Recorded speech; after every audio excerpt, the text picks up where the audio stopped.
Video walkthrough on a Heartland Mallard. We're starting the back. You are pre-wired for a backup camera. So if you want the backup camera, just try to let someone know before you take this unit. Not the moment you're here. You just let someone know. And if you'd like one, then we can try to get one installed. It does use power from those marker lights up there. So the running lights on your tow vehicle need to be on for that camera to turn on. Outdoor shower right here. Hot and cold. Right here. So the manufacturer mislabeled these. So this one is your city water. So ignore the sticker. If you'd like to peel it off, go right ahead. But this is your city water connection. This is going to allow you to run all of your appliances off of city water pressure. Bumper caps come off. It's going to be the perfect spot to store your sewer hose. These do not come with a sewer hose. That will be a separate purchase. 30 amp short cord right here. You can see how long it is. Sorry, 50 amp. I don't know why I said 30. 50 amp short cord. Cable in it right here. So if you go on someone that provides cable, hook up right through there. Water heater, super simple. The only thing you folks will have to do is get your plug in there, thread it in by hand, and then tighten it the rest of the way with a 15/16 is the socket size. Once you get the plug in there, you're good to turn the water on. It'll automatically start filling. Make sure before you pull your plug out to drain it, which I recommend draining it after every trip, open your pressure relief, let all the water squirt out of there, then snap that closed, then take that off. Then I definitely recommend cleaning back in here and in here quite often. Every changing of the seasons is when I recommend doing major cleaning on your appliances. Little storage right here. And then you have a gray tank too back here. That's going to be for a galley tank. Usually, sometimes the ones with outdoor kitchens have separate tanks. This one I believe is a galley tank, which will be your kitchen sink basically. Then you have another one over here. We'll walk not too far away. Then you have one on your left is your gray tank right here. One on your right is your black tank. Definitely recommend make sure those valves are closed all the way before you take your cap off. And I always recommend doing your black tank first, dumping that, and then doing your gray tank. That'll flush out your hose. That way when you pick it up to put it in your bumper, it's not dripping in black tank water, which nobody wants getting all over their shoes.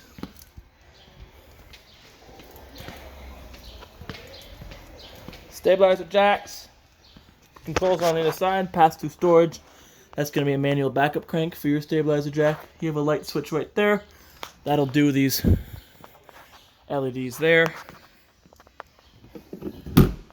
Lots of good information here. But the most important is 80 PSI. That's what your tires need to be at. I definitely recommend checking that before each trip. Oop, just smacked my phone. Group 24 battery, RV Marine grade battery. In the winter, I recommend taking this battery completely out, storing it somewhere a lot warmer than when sat out in the cold. In between trips, I recommend using this sweet device here. It's your battery disconnect. Do this. Disconnects the battery. When you're towing, right? Have it on, or else your trailer brakes won't work. And then, if you have it plugged in during storage to charge, because it does this battery does charge when this camper is plugged in. You want to make sure it's on as well, or else the charge won't reach the battery. Dual 20-pound cylinders, freshly filled, with an automatic changeover regulator here, so it's pointing this way. It's going to pull from this tank first. When this tank would be depleted, this is going to automatically switch. Like let's say this one would get emptied, the little diaphragm in here will open up.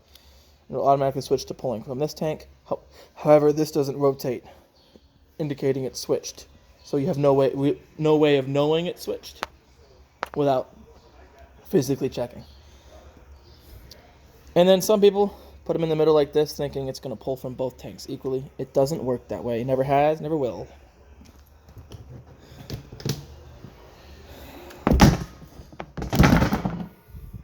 Seven-way, get hooks to the back of your truck. It'll allow you the trailer brakes and the lights to work. Then you have a breakaway right here and chains. Your breakaway goes to this right here, so that if your truck were to come unhooked, or the trailer would come unhooked from the truck, it'll pull that pin out of the box, activate the brakes on the trailer. Right over here, you are pre-wired for solar. You do not have solar, you're just pre-wired for it. And then all that'll do is trickle charge your batteries. So all your 12-volt appliances can run strictly off the battery. Just that they don't all last a heck of a long time because it is a 12-volt battery. stabilizers. The top one will do your front ones. That right there is where you're going to put your backup crank. For the sake of saving some time, we'll just do the front ones, demonstrate the front ones, because the rear ones work exactly the same.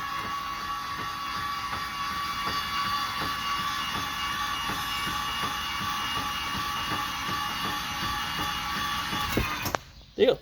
These are stabilizers, they're not levelers. So use your tongue jack to level the camper. Just raise and lower the front of the camper to get it level front to back.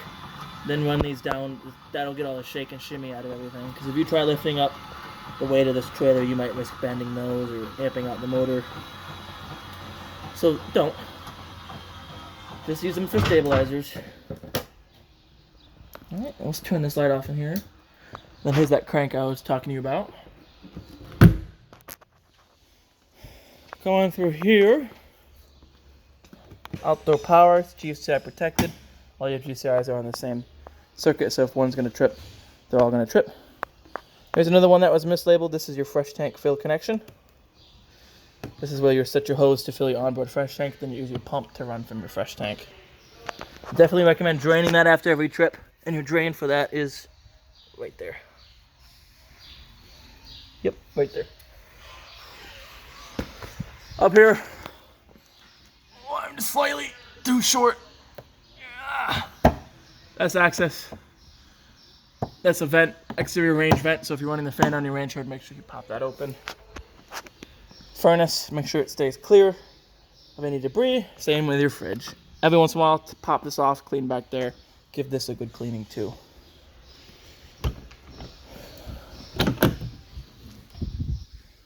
So like I was saying, that second gray tank, the first one I showed you, which is the second gray tank, might be just the outdoor sink, or it might be the outdoor sink and the indoor sink, indoor kitchen sink. Have an outdoor grill, slide this out, and you kind of need two hands to, there you go. You just turn them to light, and then light them with a lighter, barbecue lighter, whatever you got. And then there is a propane line right, oh god, right here that you hook up to this propane quick disconnect right there. And then the mini fridge only works when you're plugged in. It works like a standard mini fridge. And then right here, black tank flush. So when you're dumping your black tank, you can hook a hose up to here, and that'll flush. It has there's a little nozzle on the black tank that'll kind of help flush everything out.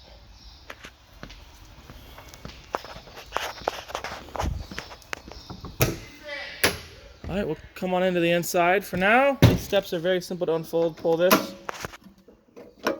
Guide them down. They are adjustable. You can pull these pins in and out to kind of adjust them.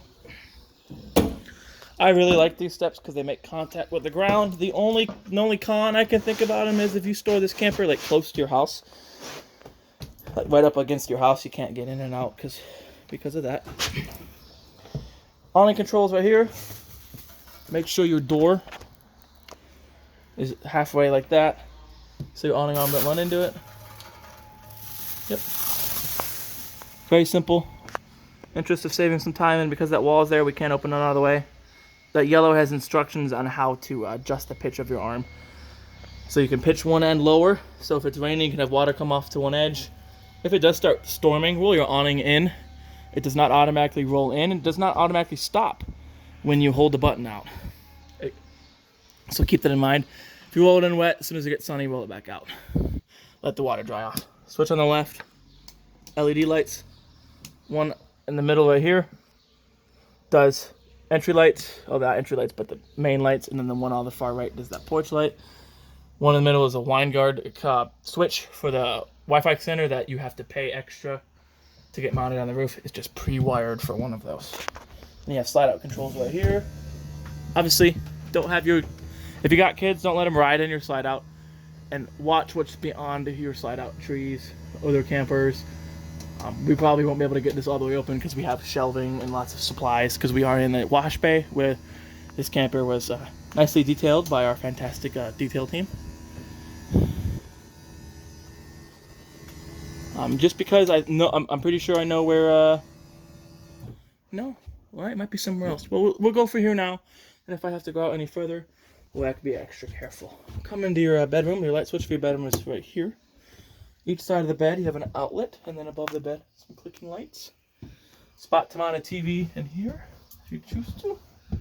There's your cable outlet and your regular outlet. And then underneath your bed, you should have some storage. And then that's your hoses for your built-in vacuum, which we will get to. Make sure this looks nice and neat for you folks. Go. There you go. Your bedroom door, just unhook this like that, and it just kind of slides open and closed. When you transport this unit, do make sure you latch it so it can't go anywhere.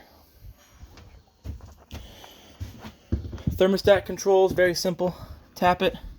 First thing it'll ask you is what mode, auto, high, and low. I recommend just leaving it on auto.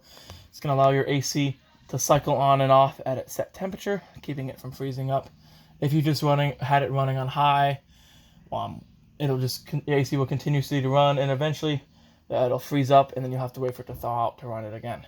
Tap it again, AC goes all the way down to 55. Tap it again, you get furnace. Your furnace goes all the way up to 90. Last little tidbit of advice with these is they can be a little finicky. If you accidentally hit up and down at the same time, it switches it to Celsius.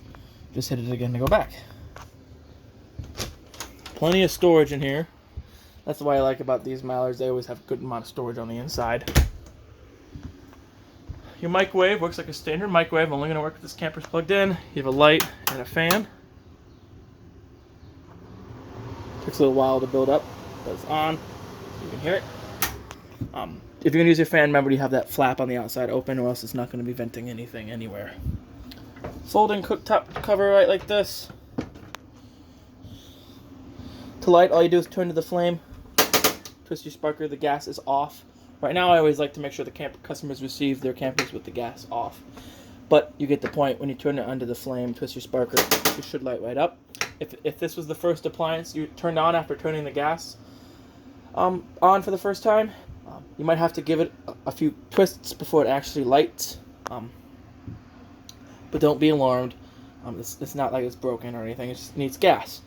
And usually the trick is, first thing I try to turn on after turning the gas on is, even though it might be pretty hot out, get that furnace to turn on, because especially on one like this, your furnace is right there, and you have two gas appliances that uses gas right next to it. So if you can at least get the furnace to turn on, you know you'll be able to. You have gas to here and gas to here. That's just a little trick I use to make sure the gas gets to the lines a little bit quicker.